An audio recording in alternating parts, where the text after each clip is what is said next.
Sumunto kayo eh. Ganon. Ganon o. Kaya ganon. Siya. Kaya binibigay natin yung basics ng mga striking sa inyo. Kasi hindi naman palaging may hawak tayong arnis. So kukunin din natin yung basic striking pero hindi ibig sabihin nun ay mga boxingero na kayo. Tandaan nyo, mga security pa rin kayo. Kaya hindi kayo dapat na i-involve sa mga suntukan, mga paluan. Gagamitin lang natin yan pag in case na kailangan natin gamitin. Di ba, pinersonal kayo, out ka na sa duty. Eh, may nakaharap kang boksidor. Alam ka namang gano'n mo suntokin yung boksidor, ibubugbugin ka lang noon. Huwag niyo iwanan to, huwag niyo iwanan si stick. Kasi ito, ang laki nang naitutulong nito sa street fighting. Kasi pakakuha ka lang ng kaunting pamalo dyan.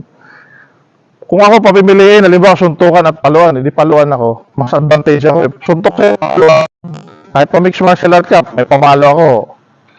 Sungkitin ko lang ito. Tapos na, di ba? Tapos na laban.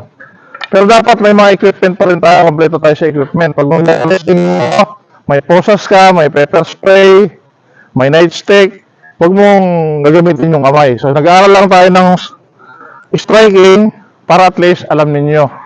Meron kayong idea.